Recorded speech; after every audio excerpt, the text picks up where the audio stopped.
It's Thursday here in the US of A. That means it's Legacy Day on the old BNC YouTube. Let's talk VIX, gold, MSTR, quarterly rollover, all the fun stuff that we love talking about here. And you might be thinking to yourself, this is a crypto channel, who cares about legacy stuff? And the real reason is in these bottom two panels really tell the whole story, because these are 30-week rolling correlations with BTC versus the SPX and the NASDAQ. Currently, they are extremely positively correlated, above 80%, SPX pushing 95%, something like that. Here's the US legacy markets. So anything that's highly positively correlated is worth paying attention to. Anything that's highly negatively correlated is worth paying attention to. Now, gold historically has been mostly positively correlated, but it's gone from a historic positive correlation to a historic negative correlation all within a year's time. And it's almost at a maximum based on available data of 30-week rolling negative correlation here. It's near 95%, which means if gold's going down, BTC goes in the opposite direction, almost at a 1-to-1 rate. Very interesting dynamic there. You can see how this doesn't hold typically one way or the other, just like Dixie doesn't. Really, the only thing that's held really well is the correlations with Legacy and BTC. Collectively, they're thought of as risk-on assets. For some people, they're considered risk-off. For others, it just depends the flavor of the month narrative. But to see the correlations extremely high between the two for most of the time since 2011, it's a pretty convincing case for BTC being a risk-on asset. I don't think that's a secret, but that's how people view this, looking at this data. So I'll take a look at all these charts individually, and these charts individually are going to help sort of map out where BTC may be going, crypto may be going. I'll look at some stocks within the indices here to see if there's any insight as far as where those are going. The VIX is really great. VIX is a volatility index. It's a fear index. Before Corona, it basically didn't live above 20. 20 was basically the ceiling. And post-Corona, it has been holding above 20 and refuses to break down below 20. A few months ago, the narrative was, as soon as we get a vaccine, VIX should drop below 20. Well, we have a vaccine now. It's getting distributed. And it's slowly trying to creep below 20, but it just really doesn't want to go below 20. And why is this important? Because historically, if VIX is low or declining, this has been bullish, risk-on type behavior. Any spikes in the VIX have been bearish, and no surprise that, March was a liquidity crunch for everything. So gold dropped, BTC dropped, Legacy dropped. That was doomsday scenario. VIX way up there. So that correlation continues to hold quite well. Looking at the Dixie, unfortunately for us, the Dixie has continued to surge off lows and kind of has mapped out DeFi, really. If you think about like when DeFi exploded, it was January, and it's sort of outperforming DeFi since January in some degree because it keeps rising, whereas DeFi has sort of topped basically late February, early March. So it's kind of odd that those are correlated, maybe not statistically, but just mentally. I'm thinking it's a bit weird, especially because we're printing a bunch of money. We're talking about printing more money for infrastructure stuff. Whatever it is we're doing in the US doesn't seem to be congruent with Dixie's strength. If you are on the inflationary money printing bandwagon, then you'd assume that Dixie would show weakness or continued weakness. Was it priced in? I don't know. But I'm looking at technicals mainly because that's what I understand the best. And it's above the 200-day moving average for the first time since mid last year. So all in all, this looks super strong. Then when I pop on the cloud, I'm like, Jesus, this looks amazing in a vacuum, right? If you've traded the cloud or watched me trade the cloud, this is exactly the type of long entry signal you're looking for, because you've had months and months and months of down. Prices tested the cloud a couple times. Now it's finally above the cloud. It's as plain as day here as far as a long entry signal, which worries me because if Dixie's bullish, back to these correlations, if Dixie's bullish, then BTC likely won't be.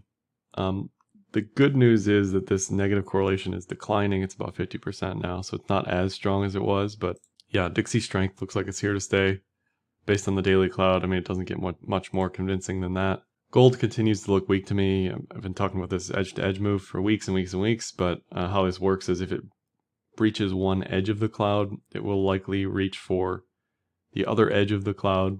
You can think of this as a contra-trend trade or a reversal trade, although this was pretty heavily in a bear market since mid-2020. So I like lows here for gold, and this is why looking at this chart versus BTC, you can see, all right, these are just going completely opposite directions, right? Gold is just continuing to retrace over and over and over, week after week.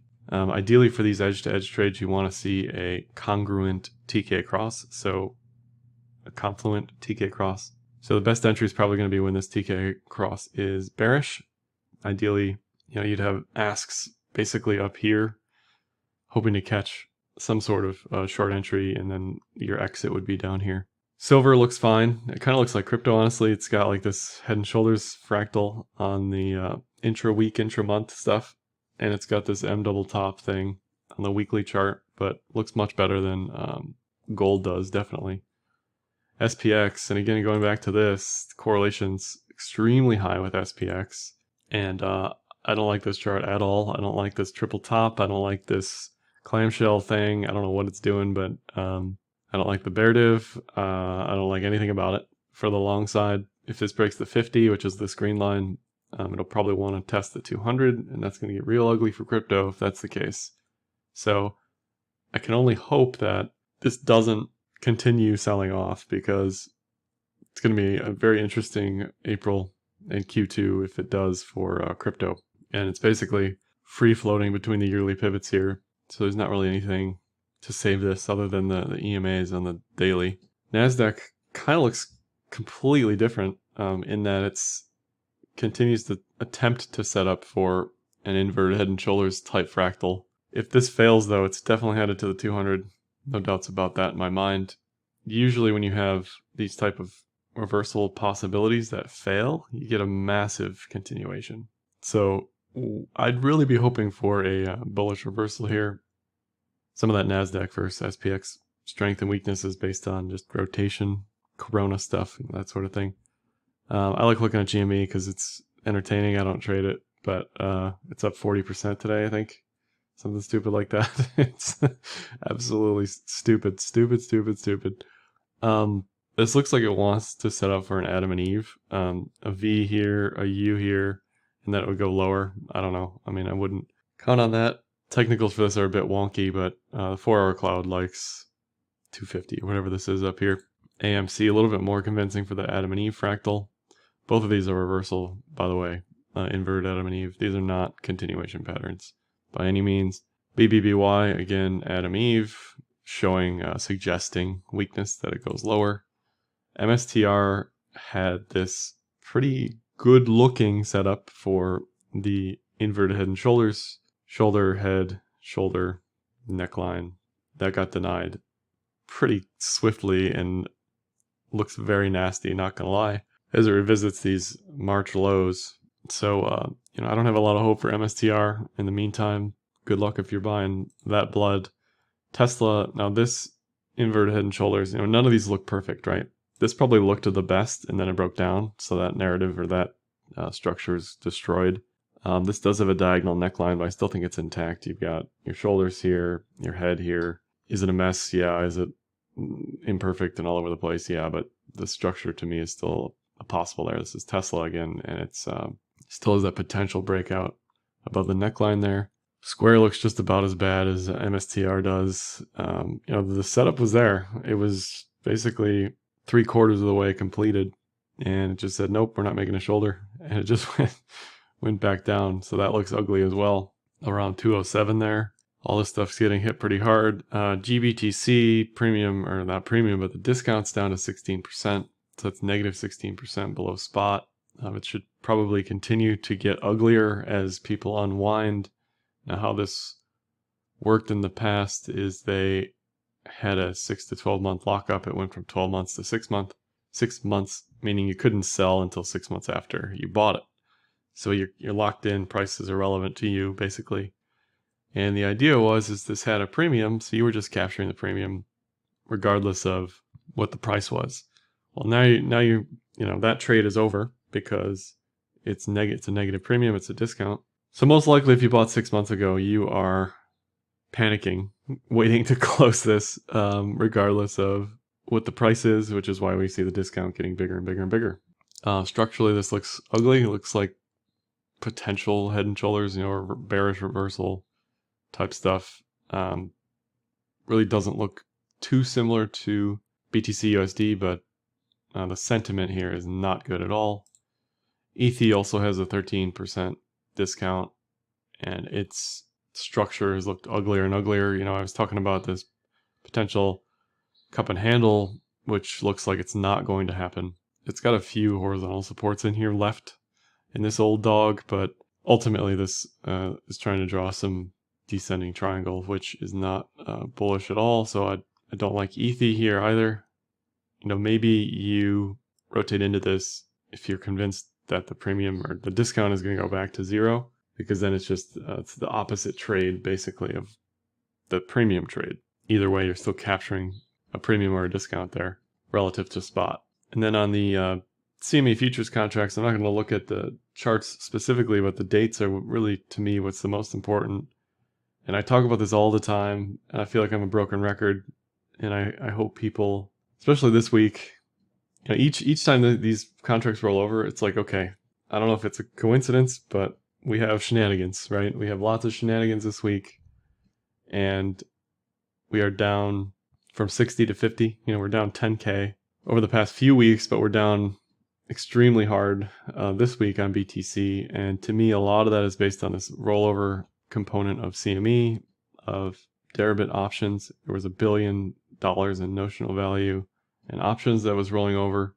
There was a ton of money on the cash markets on CME that was rolling over. This contract specifically has captured the entire bull run from the bottom to the top.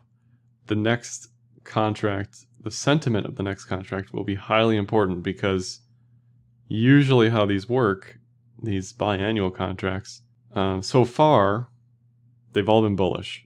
And generally, if the beginning is bullish, it's just going to keep catapulting, skyrocketing.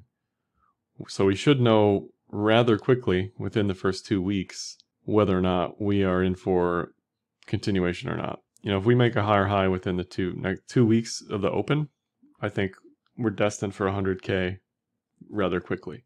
If the groundhog sees his shadow, then we are likely going to chop around, and or that's the top. That's it.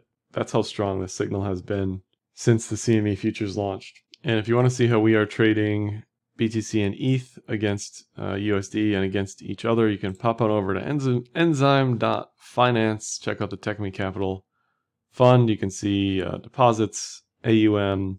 When I make the trades, you can see that I went out of everything on, a couple days ago, because we hit some stop losses. Good old fractal stops saved me quite dearly there. There's also lending and borrowing components to this that I can toss this into lending if I want to yield. So this is non-custodial portfolio management. All goes into a smart contract, very similar to the token sets stuff. So you can check that out. Let me know what you think about Legacy in the comments below, and happy trading.